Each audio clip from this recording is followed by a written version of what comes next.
प्यारे विद्यार्थियों नमस्कार। स्वागत है आप सभी का अपने YouTube चैनल पीकेबी एजुकेशन पर। तो सबसे पहले तो जिन भी विद्यार्थियों ने बीएसटीसी 2025 का एग्ज़ाम दिया था उन्हें बहुत बहुत बधाई हो। और अब अपन बात करने वाले हैं, बहुत सारे विद्यार्थियों के कमेंट भी आ रहे थे कि सर अब तो एग्ज़ाम भी हो गया है, अब इसके बारे में कुछ बता दीजिए, एक कट ऑफ के बारे में भी वीडियो लाने को बता दीजिए, क्योंकि आपके एग्ज़ाम देने के बाद सबसे बड़ा मतलब मुद्दा भी यही रहता है कि अब कितनी क्या कट ऑफ रहने वाली। और ये तो रहना भी चाहिए, क्योंकि जो विद्यार्थी उत्सुक है उन्हें ये जानने की पूरी पूरी मतलब आवश्यकता भी होती है। अब अपन इसमें देखने भी वाले हैं कि किस नंबर के अंतर्गत आपके नंबर बढ़ने वाले, यानी कि कौन सी नंबर पारी है जिसके अंतर्गत 25 नंबर बढ़ेंगे, ये तो आप कन्फर्म मान के चलो। और ये 25 नंबर भी कोई बड़े नहीं है 400 में से। इतने पहले पिछली बार भी आपके 16 नंबर तो बोनस मिले भी थे। अब अपन देखने वाले हैं कि कौन सी ये शिफ्ट के अंतर्गत मिलने वाले हैं। और अब की बार बहुत कट ऑफ है जो आपकी बहुत कम है, इसका क्या रीज़न हो सकता है ये भी अपन देखने वाले हैं कि कट ऑफ आपकी इस बार बहुत ही कम रहने वाली है और वाकई में कम रहने वाली है। और कितने क्या प्रतिशत मतलब कितने क्या नंबर तक हमारा सिलेक्शन हो सकता है वो भी अपन देखने वाले हैं। तो चलिए एक एक करके अपने शानदार सेशन की शुरुआत करते हैं। सबसे पहले तो अपन यहाँ पर देख लेते हैं कि बोनस कितने मिलेंगे। और मैं आपको बता देता हूँ, बोनस आपको दो तरीके से नंबर दिया जाएगा। यदि आप पहली बार एग्जाम दे रहे हो तो आपको पता नहीं होगा, बट जो विद्यार्थी पहले से देते आ रहे हैं उन्हें सब कुछ पता है कि किस तरह से बोनस दिया जाता है। एक तो आपके 2 शिफ्ट में एग्ज़ाम हुआ था, अपन संपूर्ण देखने वाले। अब एग्ज़ाम दे दिया है तो बेफिक्र होकर ये वीडियो देखिए, क्योंकि आपके सारे डाउट इसके अंतर्गत क्लियर होने वाले। अभी तक मेरा एक भी मतलब ऐसा नहीं हुआ है आज से पहले कि गलत हो गया वो अनुमान, अभी तक संपूर्ण सही हुआ है। तो अभी भी उम्मीद है कि अब की बार भी 100% सही ही होगा। अब अपन देख लेते हैं, एक तो आपको बोनस दिया जाता है कि कौन से परसेंट डिलीट होते हैं उनका बोनस दे दिया जाता है। बट अब की बार आपके एक तो 2 पारियों में एग्जाम हुआ था, तो इसकी वजह से भी एक बोनस दिया जाता है कि आपकी शिफ्ट हार्ड थी, इसलिए हम आपको इतने नंबर दे रहे हैं। और वो आपके दोनों शिफ्टों को बराबर किया जाएगा। फर्स्ट सेकंड शिफ्ट और फर्स्ट शिफ्ट है, इसको क्या किया जाएगा, बराबर किया जाएगा, लेवल बराबर किया जाएगा कि इसमें 2-4 क्वेश्चन हार्ड आ गए इसलिए अपन बराबर कर देते हैं। अब कौन से प्रश्न किस पारी में हार्ड आए थे, किस सब्जेक्ट से आए थे, वो अपन एक बार चर्चा कर लेते हैं ताकि उससे आपको पता लग जाए। इसके बाद अपन कैटेगरी वाइज कट ऑफ के बारे में भी जानने वाले हैं। अब फर्स्ट शिफ्ट थी, इसके अंतर्गत हिंदी का अपन सबसे पहले पेपर देखे तो यहाँ पर 2 से 3 क्वेश्चंस थे जो इस फर्स्ट शिफ्ट के अंतर्गत हार्ड थे, और इसके अंतर्गत हिंदी थोड़ी सी इजी थी। अपन मान सकते हैं कि 2 से 3 नंबर का इस तरफ मतलब पलड़ा भारी रहेगा फर्स्ट शिफ्ट की तरफ। और जब अपन जाते हैं सीखने अभिरुचि की तरफ तो वो दोनों में समान ही थी, कोई डिफरेंस नहीं था।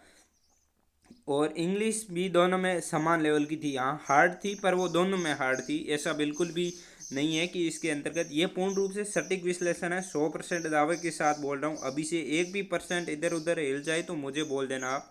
और अब अपन बात करें इसके अंतर्गत अपन रीजनिंग की, तो रीजनिंग में थोड़े से सेकंड शिफ्ट के अंतर्गत 2 से 3 क्वेश्चंस है वो हार्ड आए थे, फर्स्ट शिफ्ट की तुलना में थोड़े से हार्ड देखने को मिले थे। तो अब तक तो ये मतलब आपको दोनों ही बराबर हो गया है कि एक सब्जेक्ट में ये सरल था दूसरी में ये। पर अपन जीके की तरफ जाते हैं ना अब की बात, तो जीके के अंतर्गत आपके सेकंड शिफ्ट का अंदर थोड़े से क्वेश्चन 5 से 6% है जो हार्ड देखने को मिले थे फर्स्ट शिफ्ट की तुलना में। तो ये तो मतलब अपन मान सकते हैं कि अभी तक इसको ये इतने बोनस मिलने वाले 5 से 6 नंबर का मतलब 18 के नंबर के समथिंग। आपके एक क्वेश्चन 3 नंबर का है तो 18 क्वेश्चन इसमें। बट फर्स्ट सेट में भी बोनस मिलेगा, ये तो आपके नॉर्मलाइजेशन से मिलने वाला है। बट बोनस का मतलब एक और होता है कि जो पर्सन डिलीट होता है वो पर्सन आपको बोनस मिलता है। जैसे पशु परिचर में काफ़ी शिफ्टों में डिलीट हुए थे क्वेश्चन, दूसरी में भी 1-2 क्वेश्चन डिलीट, तीसरी में तो 3-4-5 तक भी डिलीट हुए थे, तो वो उनको डायरेक्ट बोनस मिल जाते। अब आपकी बात रही है कि फर्स्ट शिफ्ट के अंतर्गत यदि अपन बात करें तो आपके एक तो जीके का क्वेश्चन है और एक आपके रीजनिंग का क्वेश्चन है। और 2 रीजनिंग है, एक जीके का क्वेश्चन है और एक आपके शिक्षण अभिरुचि का क्वेश्चन है। मानी 4 तो इसमें भी आपको बोनस मिलने वाले हैं, यानी कि 12 क्वेश्चन आपको इसमें भी बोनस देखने को मिलेगा। तो इतना ज़्यादा अंतर भी नहीं रहेगा। अब सबसे बड़ा डाउट और सबसे जो विद्यार्थियों का प्रिय सवाल भी रहता है कि कौन सा सर कट ऑफ क्या रहने वाली है अब की बार।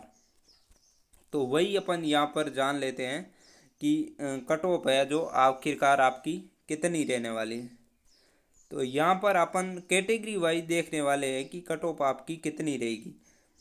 तो सबसे पहले तो मैं आपको बता दूं, ये तो 100% है, फिक्स ही हो गया है कि पिछली बार से इस बार कट ऑफ तो थोड़ी सी कम ही रहने वाली है। और कितनी रहने वाली है उसकी अपन चर्चा करने वाले हैं अभी। और इसके साथ ही आपने देखा होगा एकदम से इंग्लिश ने और जीके ने थोड़ा सा पलटा, पिछली बार से पलट दिया था। पिछली बार नॉर्मल क्वेश्चंस आ रहे थे, बेसिक बेसिक क्वेश्चंस आ रहे थे।